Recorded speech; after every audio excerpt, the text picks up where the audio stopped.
بسم اللہ الرحمن الرحیم۔ السلام علیکم ساتھیو، ہیلتھ ٹیوبس کی جانب سے آپ کی خدمت میں حاضر ہیں۔ سب سے پہلے گزارش ہے کہ آپ میرے چینل کو سبسکرائب کے بٹن کو کلک کریں اور یہ جو بیل آئیکن آپ کے سامنے نظر آتا ہے اس کو بھی کلک کر سکتے ہیں آپ، کہ آپ کو کوئی لیٹسٹ ویڈیوز میں اس میں چینل میں اپلوڈ کروں تو آپ کو ڈائریکٹلی نوٹیفائڈ ہو جائے اور آپ اس کو آسانی سے دیکھ سکیں۔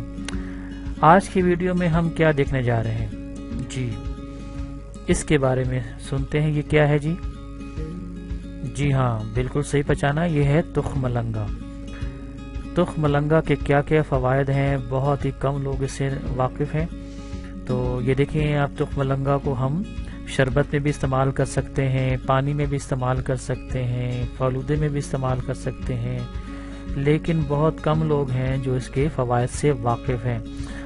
واقف ہیں تو بہت ہی چند لوگ، لیکن اس کے کس طرح کا استعمال ہم نے کرنا ہے اور کس کس چیزوں میں ڈال کر ہمیں استعمال کرنا ہے وہ ہم اس ویڈیو میں دیکھیں گے۔ تو آپ میرے ساتھ رہیے اور ضرور فائدہ حاصل ہوگا۔ تو بسم اللہ کرتے ہیں۔ جیسا کہ آپ کو معلوم ہے، آج کل بہت سی سخت گرمی کا دور چل رہا ہے۔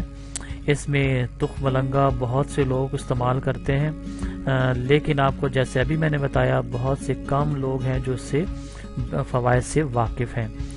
تو تخم ملنگا آپ کو جیسے ابھی میں نے بتایا، لوگ زیادہ تر سادہ پانی میں استعمال کرتے ہیں۔ فالودے میں بھی بہت لوگ اس کا استعمال کرتے ہیں جی۔ روح افزا ہو گیا، کوئی شربت ہو گیا، کوئی بھی شربت ہو گیا، اس میں بھی لوگ استعمال کرتے ہیں۔ لیمو پانی کے ساتھ اس کا استعمال بہت ہی کیا جاتا ہے۔ تو اب ہم دیکھتے ہیں کہ جی اس کا فوائد کیا ہیں۔ اصل ویڈیو ہم اس لیے بنا رہے ہیں کہ اس کا فوائد کیا ہیں اور کیا کیا فوائد ہم اس سے حاصل کر سکتے ہیں۔ تو پہلا فائدہ جو اس تخم ملنگے سے ہم حاصل کر سکتے ہیں وہ ہے جسم میں نمکیات کی کمی کو دور کرنا۔ جی ہاں، نمکیات کی کمی دور ہو جاتی ہے۔ تخم ملنگے کا جی آپ اگر باقاعدگی سے استعمال کریں گے نا گرمی میں، تو آپ جانتے ہیں کہ اس میں کاربوہائیڈریٹس ہوتے ہیں اور پروٹین اور وٹامن اور دوسرے بہت سے نمکیات ہوتے ہیں جو اس کی کمی کو پورا کر دیتے ہیں۔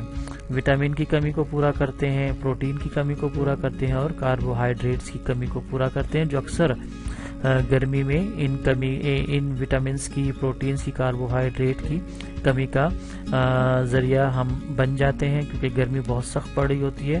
تو یہ تخم ملنگا جو ہے نا، ان نمکیات کی کمی کو دور کرنے میں مدد دیتا ہے۔ تو سب سے پہلے جی نمکیات کی کمی کو دور کرنا۔ دوسرا اس کا فائدہ بہت زبردست ہے جی، معدے کے امراض کے لیے بہت ہی اہم ہے۔ معدے کے مرض کو بہت اچھے طریقے سے حل کرتا ہے۔ تو تخم ملنگے کا استعمال نظام ہضم یعنی کہ ہاضمے کے نظام کو بھی بہتر بناتا ہے۔ تو معدے کے امراض کو دور کرنے میں بھی مدد دیتا ہے، کہ چاہے کسی قسم کا بھی مرض ہو، لیکن معدے کا مرض ہو، وہ انشاءاللہ تخم ملنگے کا باقاعدگی کے ساتھ استعمال جو ہے وہ اس مرض کو دور کرے گا۔ تو بہت ہی مفید ہے معدے کے لیے تخم ملنگا۔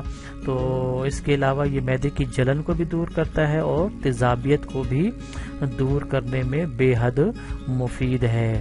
تو یاد رکھیں، معدے کی جتنی بھی بیماریاں ہیں وہ ہم تخم ملنگے کے استعمال سے دور کر سکتے ہیں۔ تیسرا فائدہ ہم دیکھتے ہیں جی، قبض سے نجات۔ جی ہاں، تخم ملنگے کا استعمال ہم قبض جو جن بندوں کو ہو جاتا ہے تو اس سے بھی نجات حاصل کر سکتے ہیں۔ اگر آپ تخم ملنگا ایک گلاس دودھ میں ملا کر یا رات کو پانی میں ملا کر سونے سے پہلے پئیں تو قبض سے بھی نجات پائی جا سکتی ہے۔ تو یاد رکھیں، سونے سے پہلے اگر آپ تخم ملنگے کا استعمال کریں گے، چاہے وہ دودھ میں استعمال کریں، شربت میں کریں، چاہے پانی میں کریں، لیکن سونے سے پہلے کریں تو ہم قبض سے بھی اچھی طریقے سے نجات حاصل کر سکتے ہیں۔ اب دیکھتے ہیں جی، جو اکثر لوگ اس کو جانتے ہیں کہ گرمی کا خاتمہ کرتا ہے تخم ملنگا۔ یہ تو فائدہ ایسا ہے کہ اکثر لوگ جانتے ہیں اس فائدے کو۔ تو خوب گرمی کے دنوں میں اس کا استعمال ہمارے جسم کی گرمی کو دور کرتا ہے، ٹھیک ہے۔ تو ٹھنڈے پانی کے ساتھ اگر ہم اس کا استعمال کریں گے تو گرمی میں بہت ہی مفید ہے۔ تو ٹھنڈے پانی میں استعمال کریں، ٹھنڈے شربتوں میں استعمال کریں، ٹھیک ہے، چاہے فالودے میں استعمال کریں، جیسا بھی میں نے بتایا ہے، تو گرمی کا خاتمہ کرتا ہے۔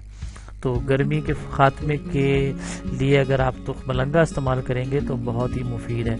تو اس سے پہلے کہ یہ ویڈیو ختم ہو، آپ سے گزارش ہے کہ میرے چینل کو سبسکرائب کیجئے، ویڈیو کو شیئر کیجئے کیونکہ بڑی معلوماتی ویڈیو ہے، دوسروں کو فائدہ پہنچائیے اور دعاؤں میں یاد رکھیے۔ تو انشاءاللہ پھر کسی اگلی ویڈیو میں دوبارہ حاضر ہوتے ہیں۔ اللہ حافظ۔